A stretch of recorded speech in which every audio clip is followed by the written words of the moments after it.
The title of tonight's talk is When Normal TSH Isn't Normal, because this is the way so many of our patients present. They come in, they've got all the symptoms, and you get their labs and everything looks fine. And it feels very hopeless when you have to say to somebody, I don't know what's wrong with you, because your labs are normal. So this is something that actually happened to me too.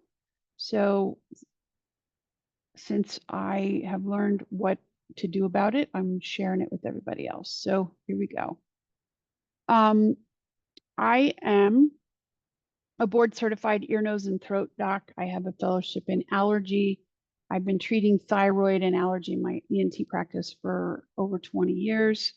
And as my knowledge grew, I started helping patients with their non-surgical thyroid disease. First, just trying to help them not have to have surgery.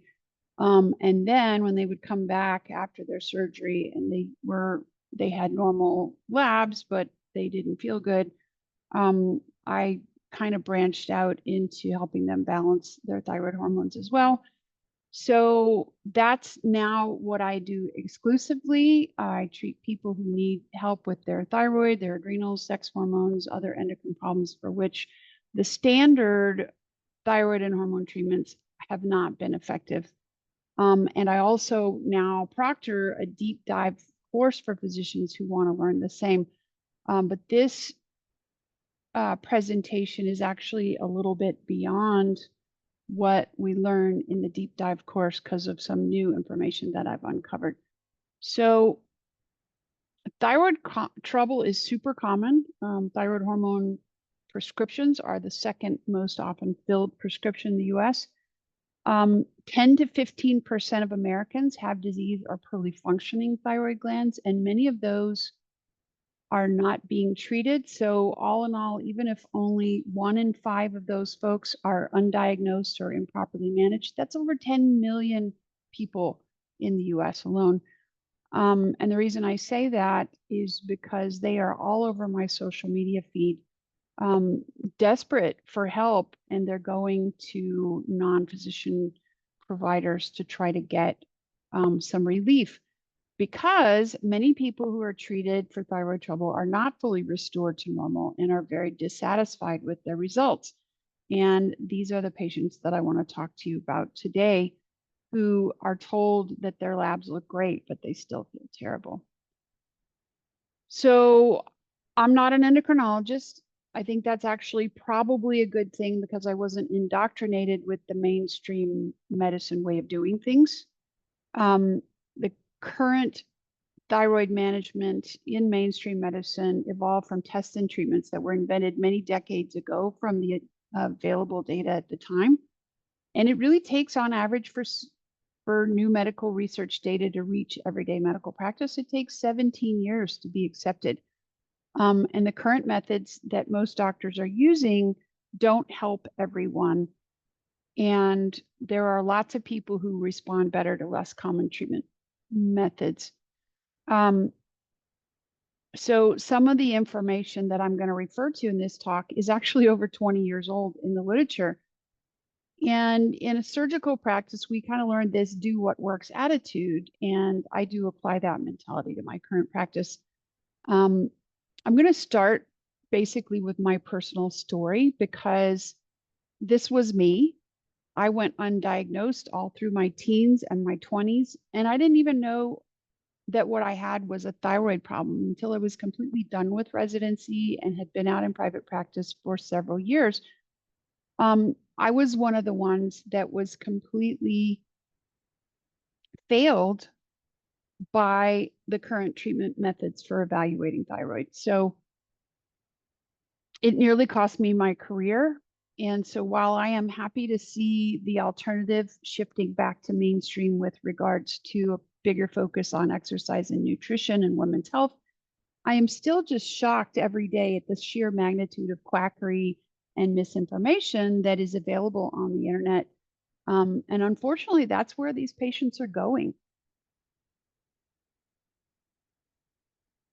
So Before we talk about what normal TSH means and doesn't mean, I need to back up just a little bit.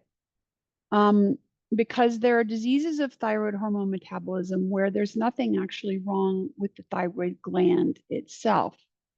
What? Okay. So what we were taught in medical school about thyroid physiology is not wrong, but it's incomplete. So I want to review just a few things before we keep going. So the thyroid gland releases T4 and T3 into the bloodstream. The T4 is 80 to 90%, the T3 is 10%. T4 is a pre-hormone, which is stable for storage and transport. And T3 is the active form that has a very short half-life, and it's what actually stimulates your metabolism, your tissue growth, your brain function, etc.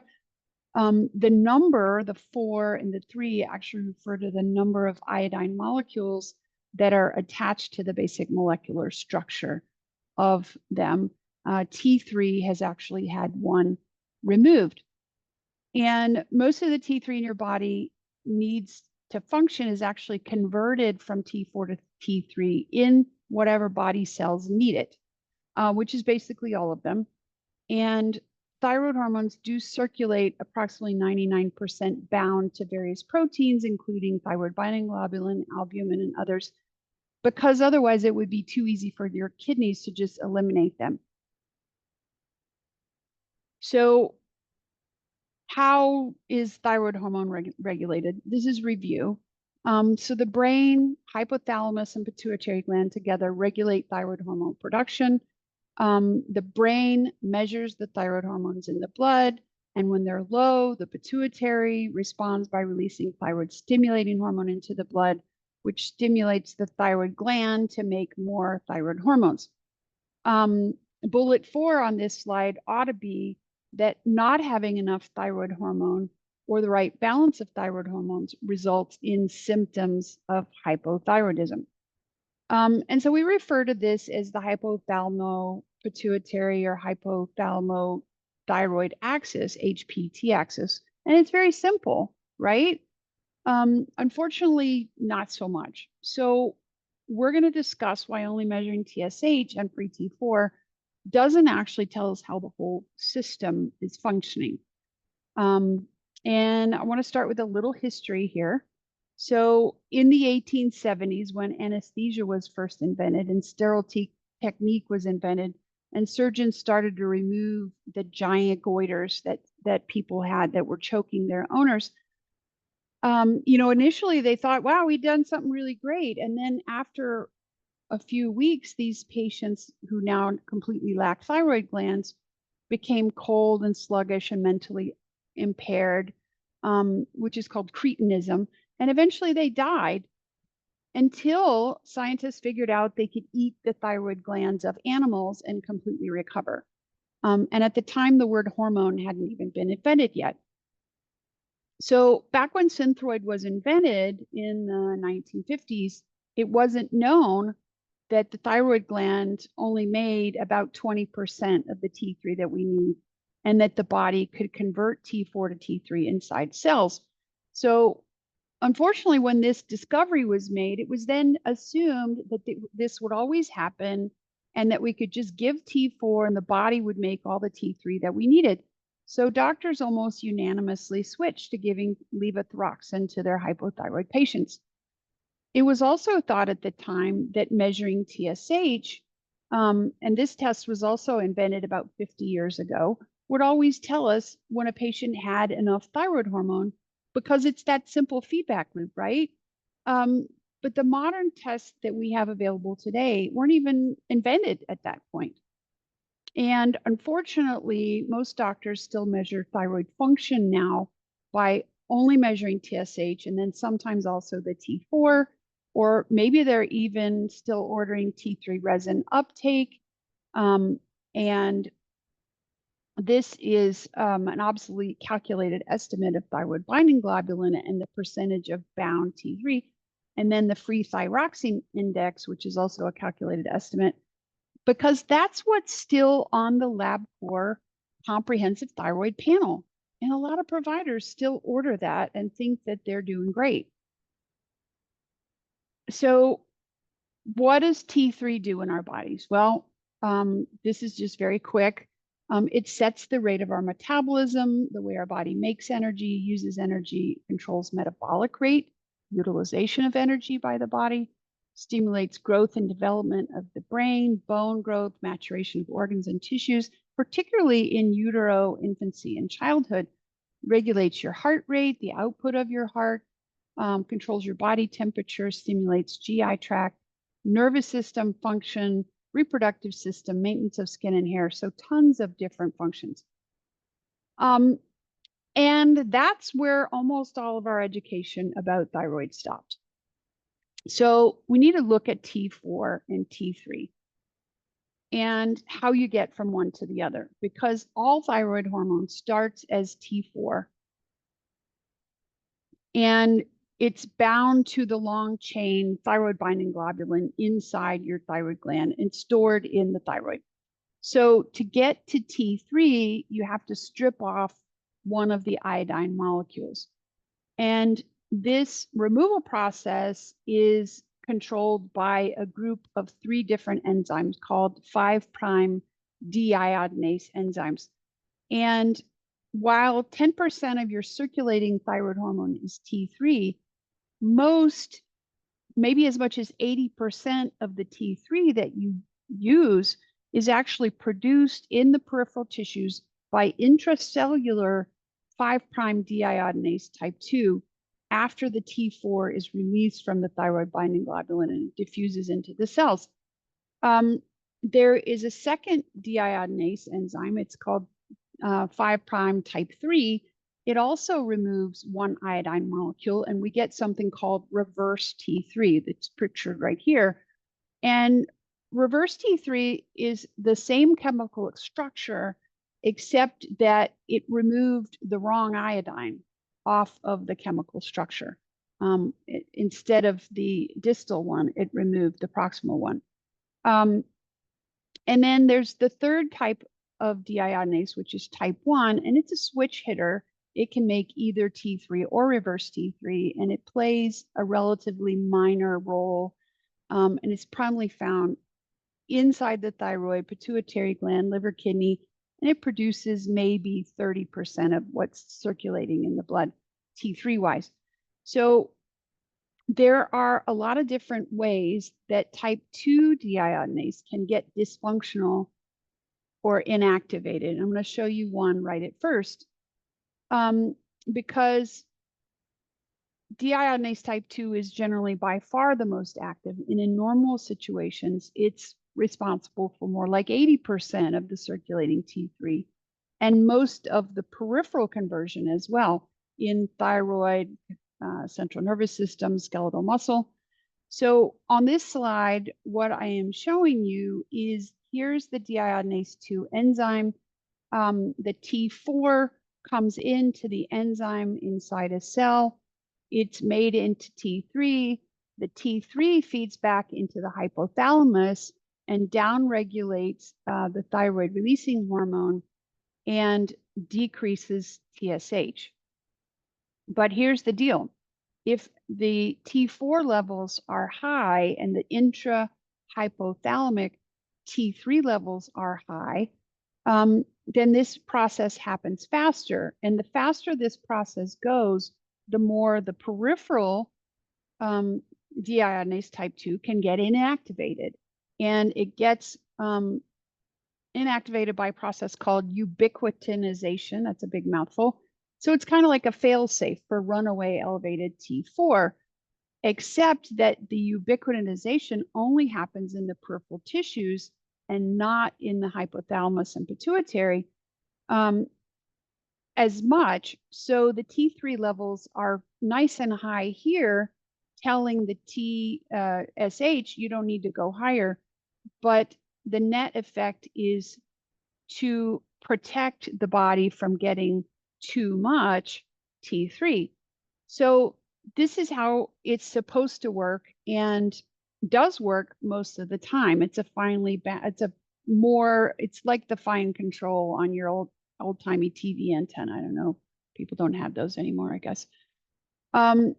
So what happens in several situations is that the type 3 deiodinase will tend to start getting more dominant.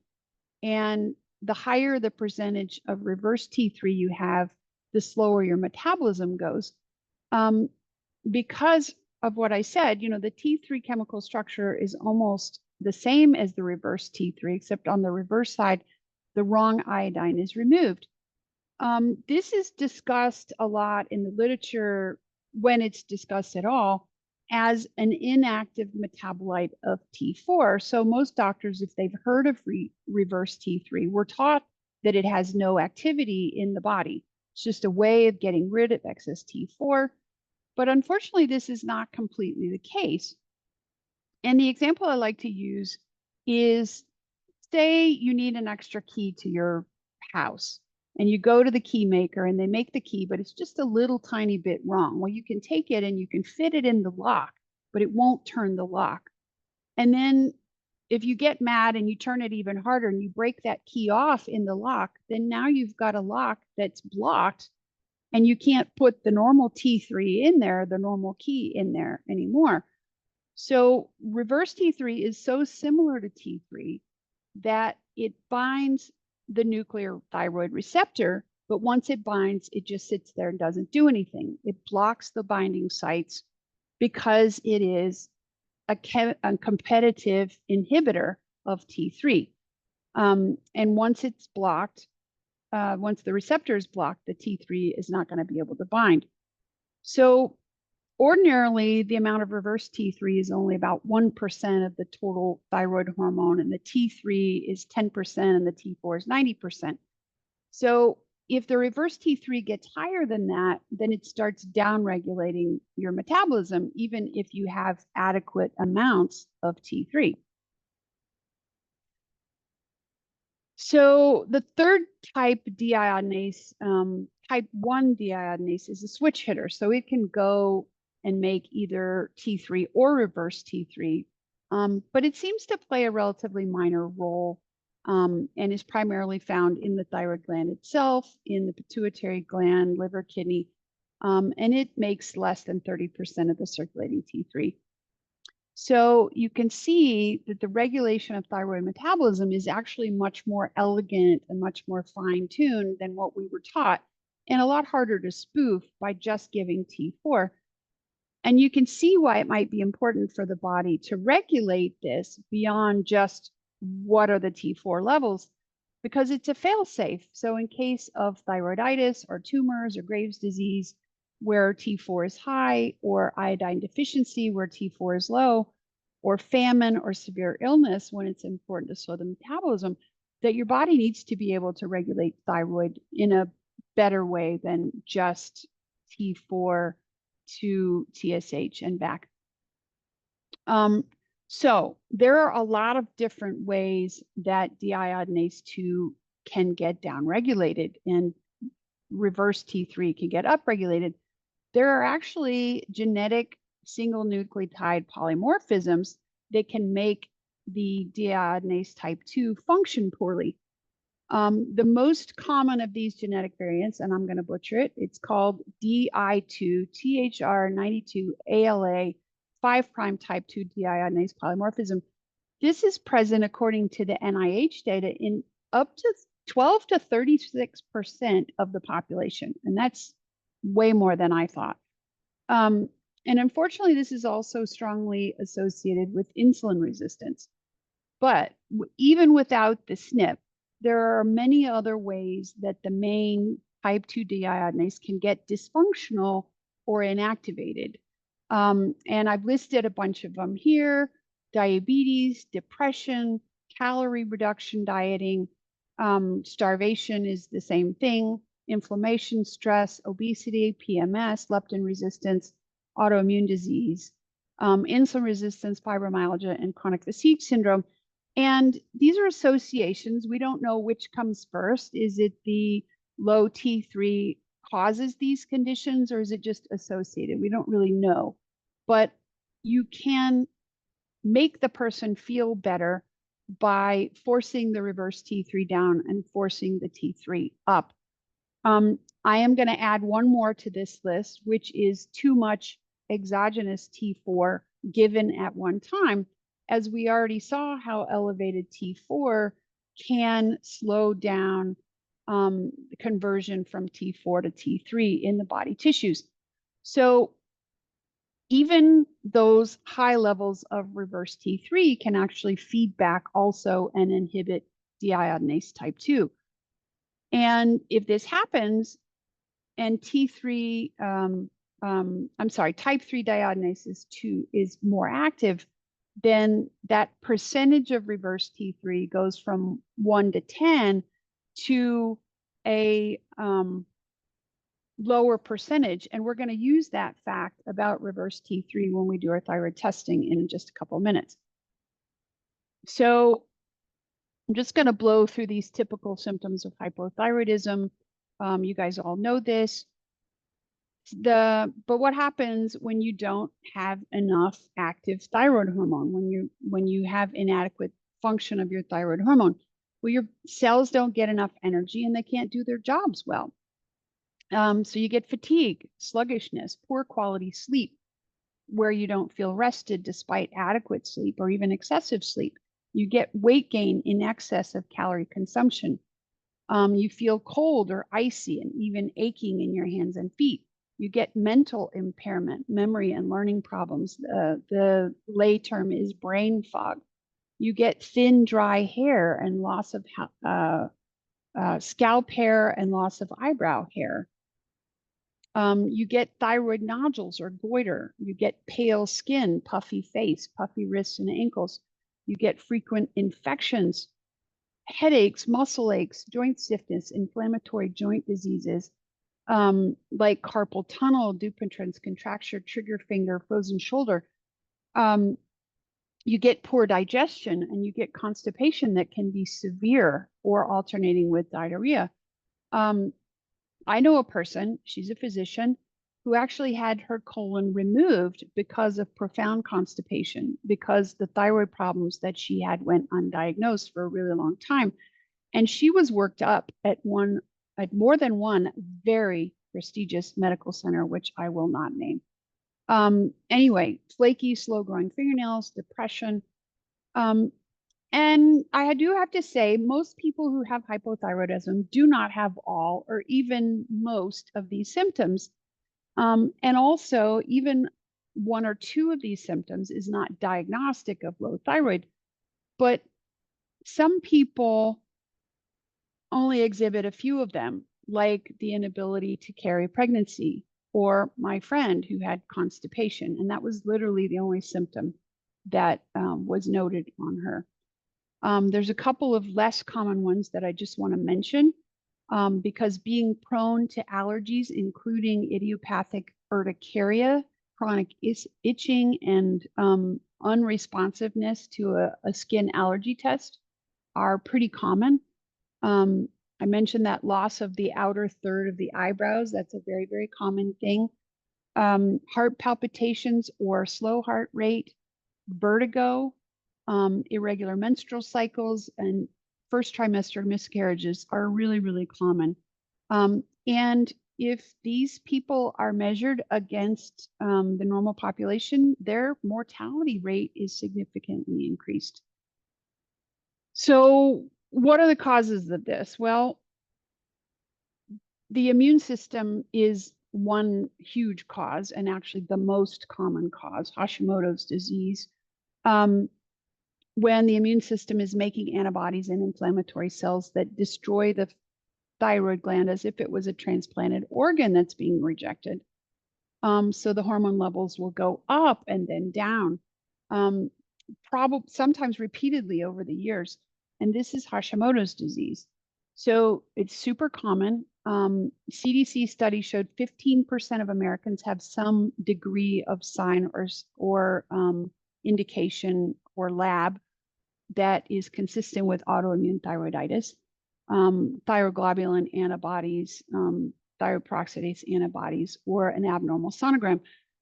And it is not thought that the elevated antibodies themselves are the main problem. The real damage is done by cellular immunity, which is infiltrating lymphocytes and Hürthle cells. You get nodules that aren't tumors. You get fluctuating hormone levels. And very interestingly, it just goes away about 50% of the time.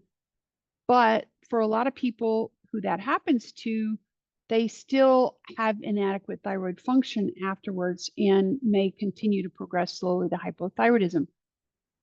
Graves' disease is a different kind of antibody that stimulates the thyroid hormone to make too much thyroid hormone. And it causes thyrotoxic crises, thyroid storm, heart side effects of too much thyroid hormone, antibody and amyloid deposition in the extraocular muscles and in the peripheral tissues. And it also eventually burns out and results in hypothyroidism. And because of the severity and severe danger of the symptoms of hyperthyroidism, a lot of people who have it get treated with radioactive iodine or surgery and end up hypothyroid in that way. Low iodine is another one, though this is more likely to result in a goiter than overt hypothyroidism, but it can produce really, really large goiters. And the interesting thing is that more and more people are choosing now not to eat salt, or at least not eat iodized salt. And you can check iodine levels with an overnight urine test or even a morning serum iodine test and see if the patient has enough iodine. And I actually frequently will supplement a small amount of iodine through a trace mineral supplement for a lot of my patients who come in with inadequate thyroid function. It can also show if people are taking too much iodine, and too much iodine can trigger autoimmune thyroid disease as well. So I once met a patient who was referred in for a goiter, and this woman was a bodybuilder, and she had been painting herself with betadine to look tan, and she was very hyperthyroid. And when she stops using that iodine and absorbing it through her skin, she will probably end up hypothyroid. But she was not having any of me telling her that her thyroid was too high, and I never saw her again. Rarely, pituitary tumors can cause hypothyroidism. This is something you need to keep in mind if you find somebody with very, very low TSH. You cannot just assume that they have high thyroid hormone, that they have Graves' disease.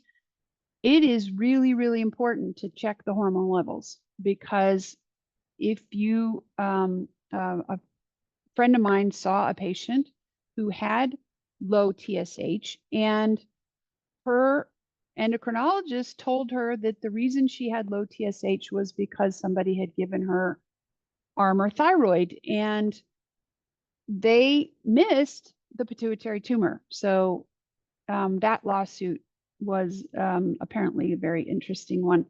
There are also certain medications that can cause apparent hypothyroidism.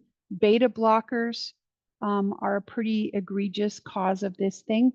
And cortisone or amiodarone is another one that will suppress T3 production in the body.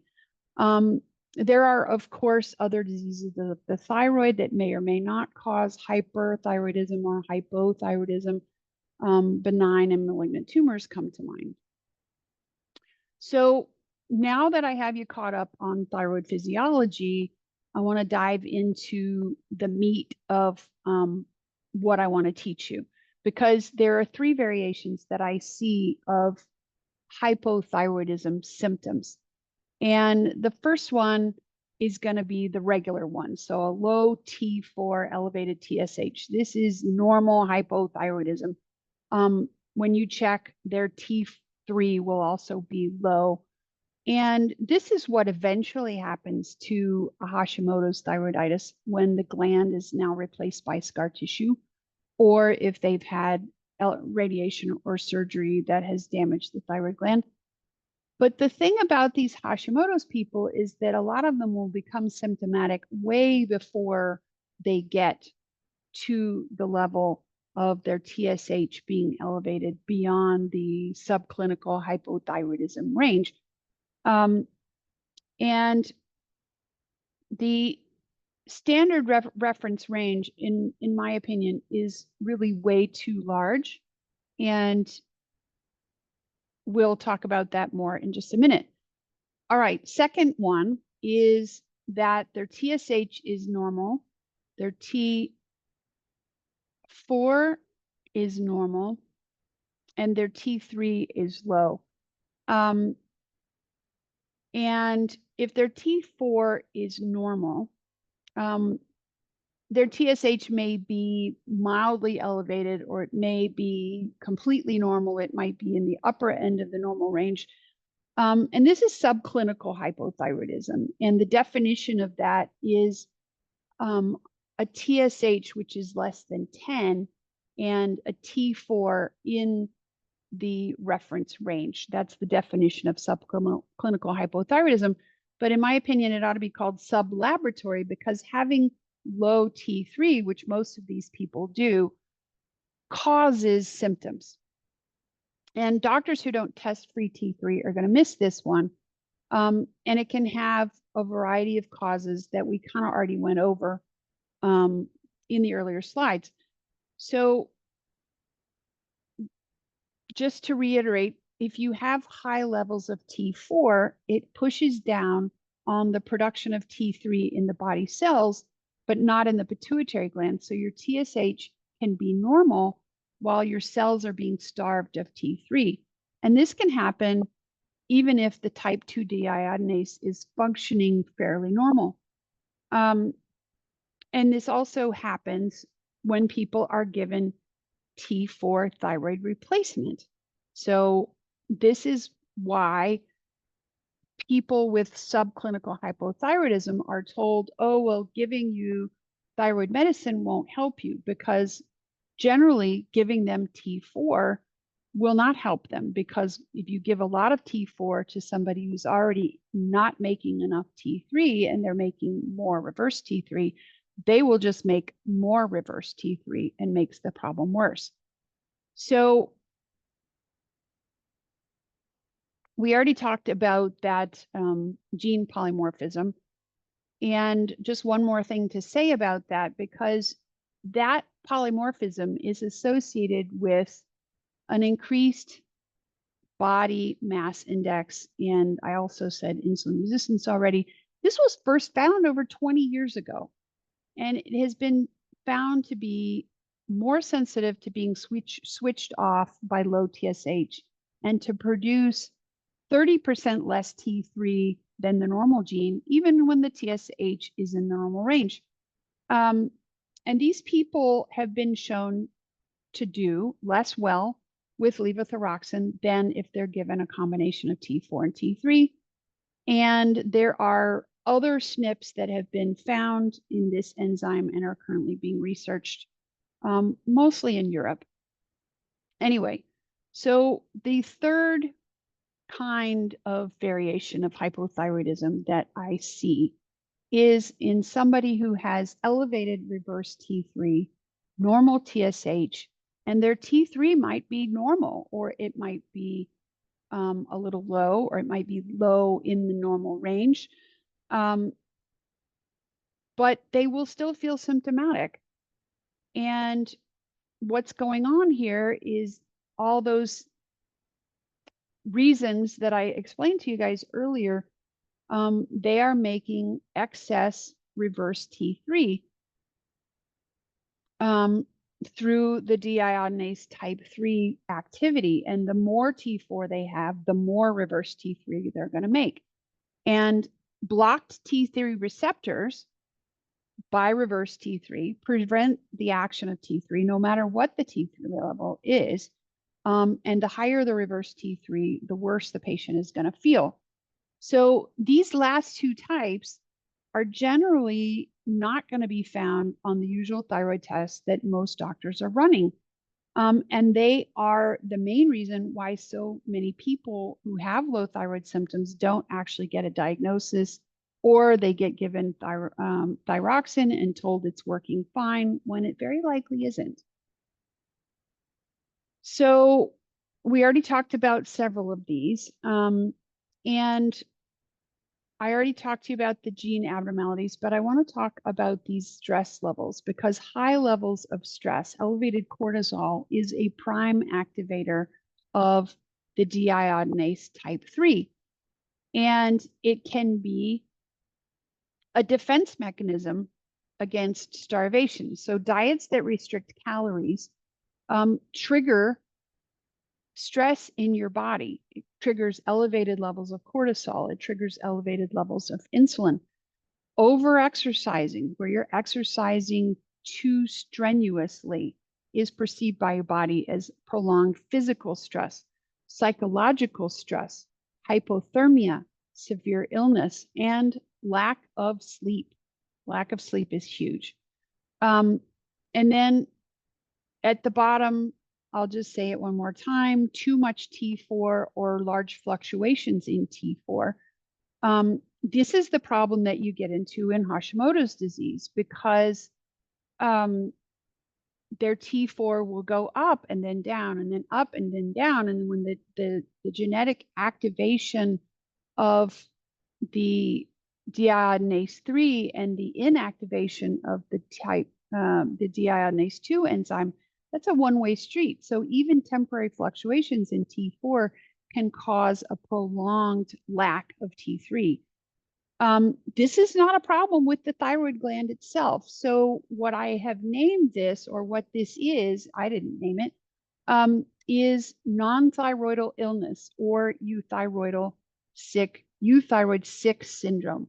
And if you will use that code when you put in for the labs on the patient, the lab and the insurance will pay for the reverse T3 test. So that's really kind of a cool thing. So it is not the case that healthy people have no reverse T3 at all. It exists in healthy people at a ratio of about 1 reverse T3 to 10 of T3 in normal folks. And that ratio is finely controlled by our bodies as a defense mechanism against diseases that cause high levels of thyroid hormone. And this fact is actually super helpful because it gives us a way to monitor and measure for the ratio of T3 to reverse T3. So taking levothyroxine doesn't help because when it is given, it is, first of all, it's not protein bound. So we were all told that the half-life of levothyroxine is 2 weeks. And that may be true for the bound thyroxine that exists in our thyroid glands. But the free T4 that we give to a patient is not protein bound, and it is cleared by the kidney much quicker than we were led to believe in med school. And interestingly, at the time that Synthroid was licensed, it was never FDA approved. Yes, I will repeat that in a minute, and I will give you the slide that has it on there so you can take a picture of it. So when it was never FDA approved, so they did not actually do pharmacokinetics on Synthroid. But if you check a patient's lab several times throughout the day, if you're giving them thyroid medicine once a day, it shows very large fluctuations, as much as 30 to 40%, when you give it levothyroxine once a day, so that levels go too high and then they go too low, depending on what time of day you check the labs. So large fluctuations in T4 levels trigger more peripheral inactivation of deiodinase 2 and more conversion to reverse T3. Here's another interesting fact, that cheap generic T4 is sometimes even contaminated with reverse T3 because the FDA doesn't regulate reverse T3 because they think it's inactive and doesn't do anything. So if you give T4 to somebody who already has elevated reverse T3, it makes their problem worse because they make even more reverse T3. So the bottom line here is that measuring TSH in someone who's already taken levothyroxine or any kind of T4 does not tell you anything about how much T3 they have. And there were studies that showed that 15% of people on levothyroxine have frankly low T3. And frankly low means below 2.0. And a large proportion of people have low end of the range T3. And once again, I really feel like the normal ranges as they're published are way too broad for people to feel well. That bottom end of the normal range, I don't think I've ever met anybody who felt good with a free T3 of 2.0, which is that bottom of the normal range. So interestingly, this T3 to RT3 ratio eliminates some common concerns in thyroid testing. Particularly the variations in the levels of binding proteins that an individual might have. So pregnancy, oral contraceptives, illness, menopause, all of those things drastically change the levels of the thyroid binding proteins, just the same as they change sex hormone binding globulin. So you can use this deal where you compare the total values of T3 and reverse T3, and you get a ratio. And another concern is that T4 that is not cleared by alternative pathways is going to be deiodinated into either T3 or reverse T3. So you can always compare one with the other. So that ratio is our best indicator of thyroid hormone signaling in the body, even better than TSH. So what do we do?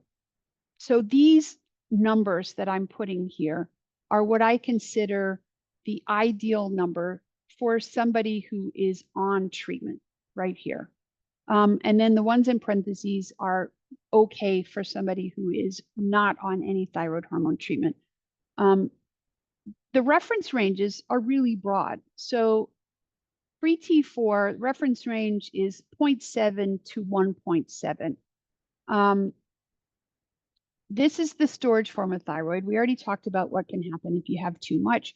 So the ideal tends to be at the very bottom of the normal range, particularly if somebody is taking levothyroxine. If they're not taking meds, you can go up to 1.3, and I don't fuss as long as the rest of the numbers are right. The free T3 needs to be pretty tight. And like I said, the reference range goes from about 2 to about 4.1 or so. I really feel like it needs to be quite tight, right in the middle of the reference range. And I work pretty hard to get people there because I don't see them feeling well if they're below 3.0 for sure.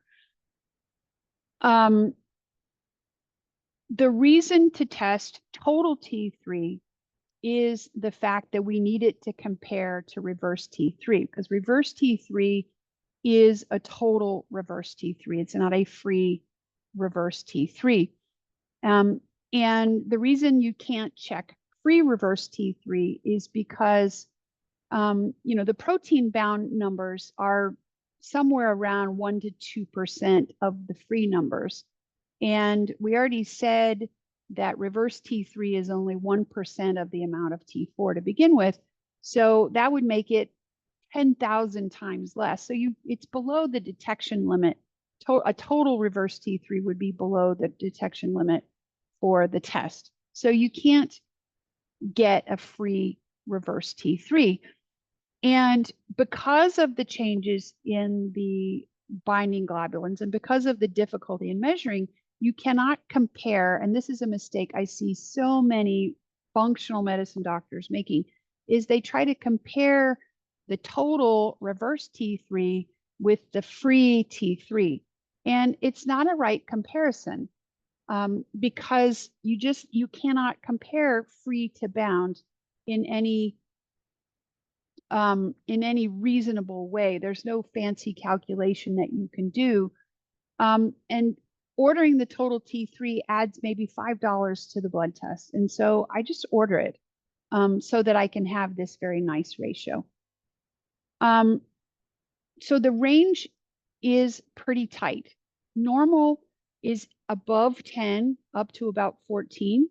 If it's a kid, they might go up to 16.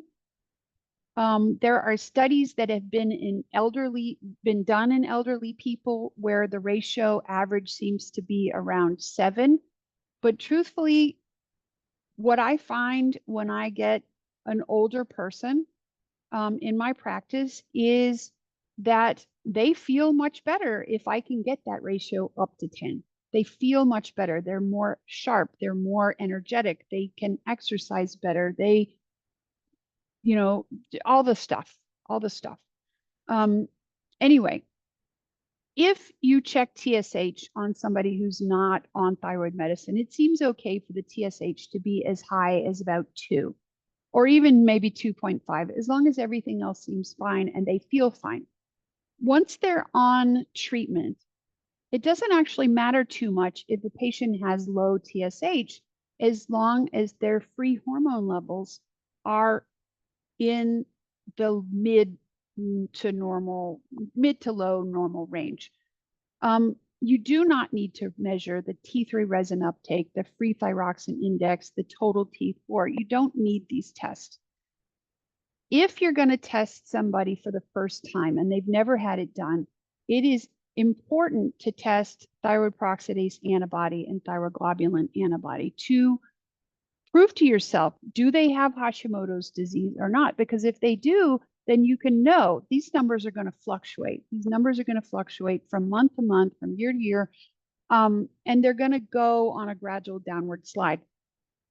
If they have a very low TSH when they come in, then you also need to test for Graves' disease with thyroid stimulating immunoglobulin or thyroid receptor antibody. That's 2 ways to test for Graves' disease. So what do we do with these folks? Well, first of all, I do all 5 of those tests, plus the calculation of the total T3 divided by the reverse T3 every time I test them. And then generally, again, 6 weeks after every medication change. And if you get numbers that you don't like, the first time they come in, there are 3 things that you can do. So if they're not on anything, you can start with tiny doses of liothyronine, that's synthetic T3, twice a day, and gradually increase this until their reverse T3 starts to fall down in the range of 9 to 10, and then start adding back some T4 to keep it in that ideal range. And it's going to be a lot less T4 than you think. I actually start people, if they've never been on it, I start people on 12.5 micrograms twice a day. So the reason for the twice a day is because of that half-life issue that I described earlier. And the fact that the higher the T4 is when they first take the medicine, the more likely they are to convert more of it into reverse T3. If you are giving synthetic T3, the half-life is very short. It's considerably less than 12 hours. And so you must give this twice a day. If you give all the T3 that they need right at the first part of the day, they're going to spike and then they're going to crash every single time. And they're going to feel bad. And they will be tired in the afternoons and they will not recover because you need T3 to kind of force down the production of T4 into reverse T3. So thing number 2 that you can do, if they're on levothyroxine or some combination of Armour thyroid or worse yet, these compounded long-acting slow release, oh my gosh, those are a mess because they're not good. Then you can do a thing where the first thing you do is you take the existing meds that they're on and you divide it and have them take it Q12 for 2 weeks. If somebody comes to me and they're on levothyroxine and they're symptomatic, I start this before I even order a lab test. And then I check, not a peak, not a trough. I check a mid-dose test. So what I tell them to do is take the medicine as soon as they get up in the morning and then go get the blood draw exactly 6 hours after that morning dose. And then to take the night dose, 12 hours before they're going to do the morning dose, so that we really get a very, very accurate mid-dose range. Because most people come in on way too much T4, and I need to know that right away. So why is this important? Don't people need more thyroid medicine in the morning? Well, yes, but that fluctuation really does matter. The ideal physiologic way to get it would be to take 24 tiny pills, one every hour, or have a pump like an insulin pump. So twice a day is better. 3 times a day is even better than that. And this is especially the case for the T3, with its 6-hour half-life, but also for the T4 for those reasons that I just said. So if the reverse T3 is up and the T3 is maybe down, it can take weeks for the reverse T3 signaling to calm down and let it start dropping. And so I tend to titrate this and gradually switch people over. So 1 microgram of liothyronine for every 5 micrograms of T4 that I take away. And I keep changing that either every week or every 2 weeks or every month until, depending on how they tolerate the change, until I have them where I want them.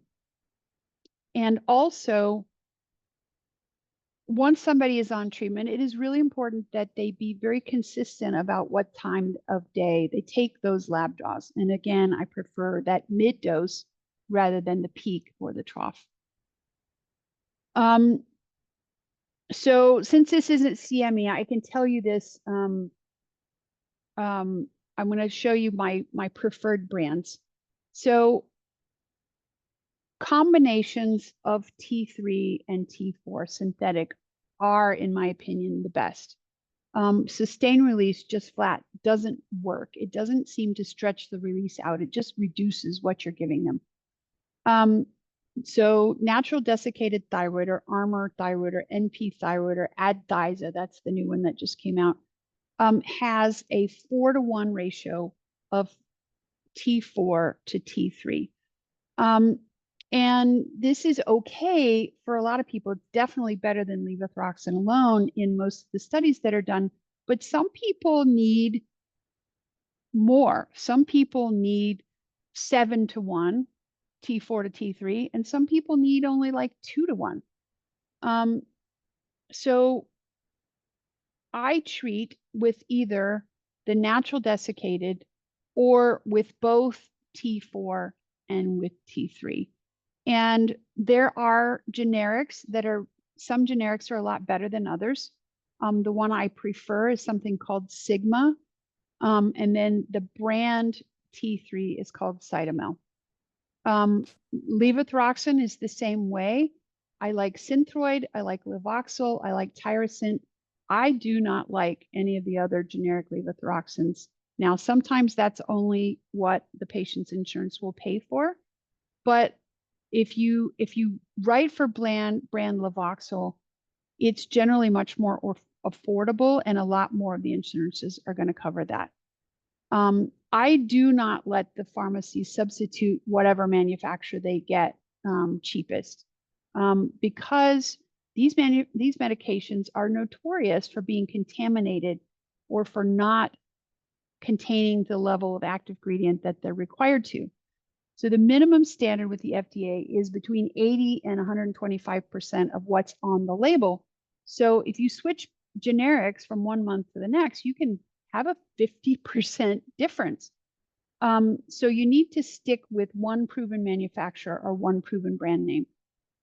Synthetic T3 is even worse than T4. And surprisingly, the natural desiccateds actually seem to be doing quite well these days on keeping their active ingredients consistent, although the shelf life seems to be shorter, and I think they're more easily ruined by heat. So think warehouses and trucks and Texas heat in the summer. So like I said, the natural desiccated has a fixed ratio of 4-to-1.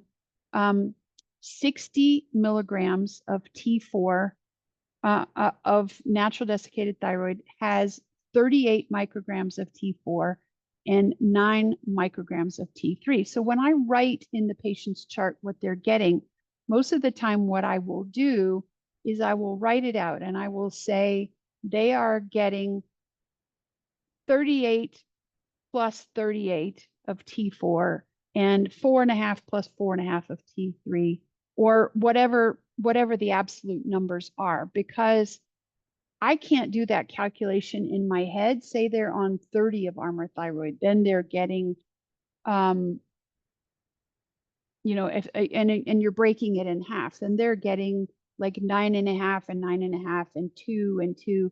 And it's just too complicated. So I actually write out the numbers of the T4 plus the T3. It is not okay to give natural desiccated to somebody who has a religious preference against eating pork or a pork allergy. So that's another thing that you've got to keep in mind if you're going to use a natural desiccated product. The other thing is, if you're going to use this, and some people do feel better on this stuff, you can always add a little bit of extra T3 to the mix to get them up to the exact right ratio that you want. So and I already mentioned that I don't use the sustained release. Sorry about that. All right, so what's a T3 spike? This is important to keep in mind because in some cases, adjustments to a medication doses or changes in the med regimen can lead to a transient increase in T3 levels, resulting in what's called a T3 spike. This can occur if the if the conversion of T4 to T3 is too fast, or if there's a sudden release of T3 from Hashimoto's inflammation. And then here's another thing. So if somebody has really low T3, so say their T3 is 1.9, which is somebody I saw this morning, I know I probably need to give them 15 micrograms of T3. But if I gave that to them all at once, their receptors are massively upregulated. Their thyroid receptors are really massively upregulated. And if I give that to them all at once, they are going to overreact to that. And so I do tend to titrate up slowly. You can have factitious use of T3 because there are supplements that you can buy. They don't say they have T3 in them, but a lot of times they do. And this is a big problem that I have seen in people who are like, yeah, but I feel great on T3. But elevated T3 can cause bone loss and heart damage. So don't let your patients do this. And the reason these supplements can contain T3 is because the FDA doesn't really regulate whether it's present in supplements. And so you cannot know how much there is in there, and you can't know what their T3 level is if you're not checking it. Taking your T3 all at once, that's another mistake I see being made very, very frequently. And you can get this T3 spike as well. And then certain medical conditions like certain thyroid cancers or conditions that affect the pituitary or the hypothalamus can cause abnormal fluctuations in thyroid hormones, including T3, that can manifest as a T3 spike. And then one more thing is if a person has adrenal insufficiency because they've been chronically under stress and their adrenals are just kind of worn out, two things are going to be going on. One of them is that if you speed up their metabolism by giving them T3, it's going to make them feel worse because it's going to make their adrenal insufficiency worse. The second thing is if they have really high levels of cortisol, then they probably have high levels of insulin. And if you speed up their metabolism, then they are going to have periods of low blood sugar, which is going to spike adrenaline if they're eating carbs. And it magnifies the effects of their bad diet because it causes these hypoglycemic episodes. And then the last one is caffeine, because if you get a patient in and they've had this low thyroid state unrecognized for a long time, it is very, very likely that they are taking fairly massive amounts of caffeine to compensate for the extreme low energy that they have. And if you give them T3, then all of a sudden they are going to react massively to that caffeine, and your T3 is going to get the blame. So the symptoms of too much T3, I have them listed here. Irritability is kind of the first one that people will see. If it goes on too long, they will start losing weight despite a normal appetite. Their heartbeat may get too fast, or they may get irregular rhythms. They'll suddenly feel excessively warm. They may sweat even in a cooler environment. And this is not specific, of course, to hyperthyroidism, but it is it's commonly seen. You can get, if it gets even worse, you can get anxiety, you can get fine tremors in the hands, and then fatigue and muscle weakness, and then diarrhea, which is pretty distressing. You may have disrupted sleep patterns, difficulty falling asleep, difficulty staying asleep, and then you may get shortened menstrual cycles. Those are other ones that are seen. So thyroid toxicosis, or Graves' disease, or a toxic goiter nodule, or a toxic goiter from taking too much iodine, will also cause a lot of these symptoms. And so if you see these, like I was mentioning, don't just check TSH, check the T3, check the T4, check the reverse T3, and see what you're getting. So this is what I teach the public. I say, if you have significant thyroid symptoms, get your thyroid checked by a doctor who knows how to do this. There is really not a great alternative to taking prescription medicine because of those thyroid support supplements that contain unregulated amounts of T3. They can damage a normal thyroid. They can damage your health. If they're not sure, I tell people all the time, you can have your doctor reach out to me.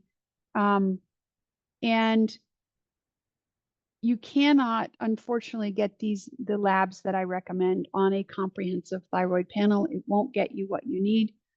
And I also tell them to try to find somebody who knows how to replace T3. So anyway, I am so happy that you guys came. So this information, this data is what was taught to me by my mentor, Alan McDaniel, after I started taking Armour Thyroid a long, long time ago. But the guy who recommended me to take Armour Thyroid didn't know why. And so I looked for a long time before I found Alan. And he is pretty much of a wizard at explaining all this thyroid stuff. He goes into sometimes hip deep detail. He shows all the references. And he not only does this for thyroid, he does it for all the related thyroid hormones as well. The female hormones, the insulin, the vitamin D3, all of the things. So that course is coming up. We're going to start on June 9th. It is free for the live sessions, which are every Sunday at 6 Central. I hope you guys will come and drop in and get involved in this, because I really do feel like it has had a fabulous positive benefit for my medical practice, for my patients. And I would love to have you in that course. Anyway, I'm going to stop share. That is all I've got. So if you have more questions, I would love to hear what they are. How is everybody doing? I know that was a lot. You're welcome. So which lab do I use for the polymorphism? I don't actually check it. I have not done that. That's kind of a research thing. And I don't know what lab does it. But if they've got it, you'll see it in the high reverse T3 and the low T3. And it'll be one of these things where you can't get them well by temporarily giving them T3. You have to continue to give them T3. I actually suspect I might have that. Anything else? All right, guys, I've got an additional but much shorter talk on Thursday evening about subclinical hypothyroidism in particular.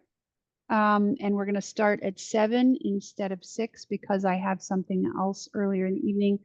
And I hope you'll be able to come back. And if you forget any of this, there will be replays and they will go out probably on Friday. So it was lovely to have you guys with me, and I will hopefully see you around.